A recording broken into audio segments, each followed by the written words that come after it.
So today I'm gonna be talking about biological oxidation.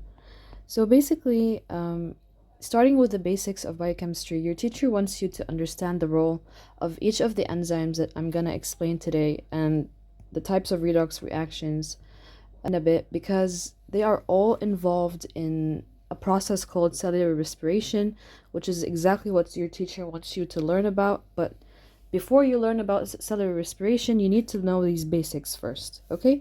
So what are redox reactions? Redox reactions, they are reactions that involve oxidation and reduction reaction. What is oxidation and reduction? Oxidation involves the losing of electrons and reduction is the gaining of electrons. In a reaction, when oxidation occurs, electrons are released and these electrons are transferred to oxygen, of course, thus it's called oxidation, right? And this yields the formation of energy. This energy is used for various function in the cells. This is just a very generalized definition of redox reactions. Now, before I move on to other important topics, you have to know these terms first. What is redox potential? What is standard redox potential change? Redox potential, from its name, it's the potential or the tendency of certain reactants to accept or donate electrons. If we take the example of this redox pair, O2H2O, it tells us that O2 has the highest redox potential in accepting an electron, and H2O has the highest redox potential in donating an electron. Okay, that's exactly what it means. High yield topic that you need to know is that O2H2O has the highest redox potential. This pair has the highest redox potential. Now, what is redox potential change? So basically in physics, delta means E final minus E initial. You're just subtracting final and initial energies. And why is this important? Because it predicts the electron flow between couples. So for example, if it's positive, this means that it's going to go through reduction. If it's negative, it's going to go through oxidation. Okay, now this guy is also important. It's free energy. What is free energy? Free energy is the energy that is found in the system that tells us the spontaneity of a reaction. And what that means is that, let's say, they need to break down a certain substance X into something. If delta G is negative, this means that we don't need energy for this reaction to occur. It can occur by itself, and for example, X is broken down into Y, okay? Another example is that if we want delta G to be positive, this means that the reaction is not spontaneous, which means that, for example, let's say a substrate Z wants to be broken down into substrate X. If delta G is positive, this means that this reaction actually needs help, or it needs a push or a type of energy to break down the Z into the X. Okay, so now moving on to oxidoreductases, are enzymes that perform oxidation, reduction reactions, okay? These are very important actually, starting with oxygenases and oxidases. So oxygenases are enzymes that add oxygen into a substrate molecule. And when you add oxygen into the substrate molecule, this either leads to the synthesis or degradation of certain molecules. This is not directly involved in energy metabolism. What this is trying to tell you is that the energy that is released when you add oxygen into the substrate that you're working with, the energy that is released is not necessarily harnessed by the cell to form something called ATP, or the main form of energy that the cell uses to live. Okay? Now, moving on to oxidases, from its name, it performs oxidation, of course. So basically what is happening is that here's oxygen. It's the one that's accepting the hydrogen. Okay? So we remove a hydrogen from a certain someone and we give it to oxygen. And of course, anytime you think of hydrogen and oxygen, you need to think of water forming or hydrogen peroxide. Okay? That's it. Moving on to hydroperoxidases and dehydrogenases. I want you to remember this. Every time you see peroxidases, you remember this guy. This is an OO single bond, which is pretty evil because this guy, if not removed from the cell, it could cause damage to the cell. Okay, so hydroperoxidases are ones that get rid of this evil guy, and they break down hydrogen peroxide because it also contains this guy, and they protect the body against harmful peroxides. The hydrogenases, from its name, D is removal, hydrogenases of hydrogen. So since it removes hydrogen, of course it's what? Oxidation, right? So it can occur in the absence of oxygen, and it involves the transfer of hydrogen, as I just said, and it's very specific to its substrate. To apply the concept of dehydrogenases with NAD plus and NADH. Now, what is this? This is a water-soluble co-substrate. I wanted to pay attention to the word co-substrate. If you remember the lecture that I explained to you about enzymes, I said enzymes plus substrate gives us enzyme plus product, right? So in this case, remember that it's not a coenzyme. NAD in this case is a co-substrate. So it comes with the substrate. It does not come with the enzyme. It's not related to the enzyme, okay? So NAD plus and NADH are used in catabolic processes, which is breaking down. NAD plus and NADPH are used in anabolic reactions, okay? That are synthesizing reactions. So that's the only difference between these two guys. Okay? Now, these are the examples of enzymes that use these guys, but the most important one is this guy because this guy actually uses both of them. Oh, and you need to study all of these. You need to know these by heart. Okay, these are examples of enzymes that use NAD plus and NADH, as I've just told you. If you're interested in it, you can look into it. This guy is actually NAD's cousin.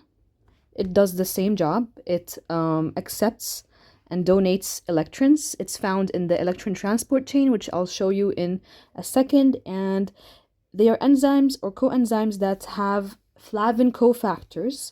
Now, flavin. You should remember that flavin comes from vitamin B2, okay? Any deficiencies will lead to certain pathologies that do not interest you right now, but you should know this pretty well. Okay, so cytochromes, they are located in the endoplasmic reticulum and in the mitochondria. Mitochondria meaning they're also involved in the electron transport system, which I said right here as well. Okay, so they are also called dehydrogenases. Why is that? Because they also remove or transfer actually electrons. Another function that they have is that they reduce Fe3 plus to Fe2 plus in redox reactions, which I'll also get into in a second. They are an example of that is a family called cytochrome P450, which contains monooxygenases. And remember what I told you. Oxygenases, they incorporate oxygen into a substrate. Mono is one, right? So this family is incorporating oxygen into something. Now, when it incorporates oxygen into something, a hydrosylated product forms. And you don't know what that means, and I'll explain it to you in a second. This is an example of what happens. So basically, this is the substrate, and this is the oxygen that we're going to incorporate into this guy.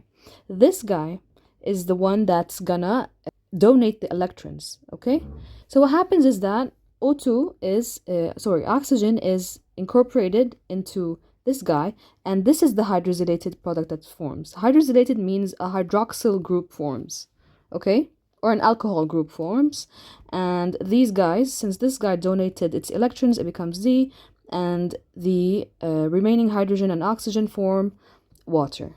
This is very high yield and important, okay? Okay, so to apply everything we learned about enzymes in the beginning of this lecture, we need to learn about cellular respiration. Cellular respiration is a process of breathing that occurs in cells. They take glucose from our food, break it down into smaller units, and harness this energy to produce something called ATP, which is the form of energy that can be used by cells to live and perform other functions. I'll explain these in a second. So basically, this slide is going to show you exactly how cellular respiration occurs. This is the cytoplasm, where glucose is broken down into pyruvate and generates two NADs. Pyruvate then enters the mitochondria, where it's also oxidized, and then it enters something called the citric acid cycle that produces more NADH and FADH2. Now, you're going to ask me what's the significance of NADH and FADH2. Well, these guys are the ones that carry electrons. They carry electrons and deliver them to this big guy, okay? And this big guy uses these electrons to form ATP at the end, okay? I will reiterate. NADH and FADH2, all of these processes that are occurring to form these guys, okay, NADH and FADH2, what is their role? They carry electrons. Why do they carry electrons? Because they're needed in this chain. This chain uses these electrons, okay? These electrons jump from box to box, if you want to think of it like that. And at the end, they form something called ATP, okay? Now, this is the electron transport chain. These guys are these guys over here, okay? These guys are the ones that accept the electrons that I've been talking about. Why did we talk about dehydrogenases in the beginning of the lecture? Because dehydrogenases are relevant to the electron transport system. They are the enzymes that give us NADH and FDH2, okay? Because NAD plus, when you give it hydrogen, it becomes NADH, right? Moving on. So NADH enters the electron transport chain through this guy, which is called complex 1. Also, FADH2 enters through complex 2. And what happens is that they're donating these electrons, and these electrons start to jump from one complex to the other until they reach complex 4. In complex 4, oxygen is the guy that's waiting to accept these electrons. Did I tell you in the beginning, when you see hydrogen and oxygen, which is the electron that is being donated to oxygen, you think of water, right? So I'll reiterate, electrons are jumping from one complex to the other. Oxygen is waiting for the electrons. Electron binds to oxygen and water forms, in addition to ATP, which is the form of energy that is needed by the cell to live and to perform its functions. Finally, I mentioned in the beginning about cytochromes involving or working with metal ions like iron. In this case, these cytochrome complexes are coupled with iron or ferric in this case. And why is that important? It's because these ions actually, they carry electrons and deliver it to the other guy. So in this case, Fe3 plus ferric, we donate an electron to it and it becomes Fe2 plus or ferrous. It goes to this guy and it donates this electron, right? And then when it donates this electron, it goes back to what? Fe3 plus. And the cycle repeats itself. So this is the end of this lecture. If you have any questions, please let me know. And these are questions for you to practice on. I wish you the best. I hope this was helpful.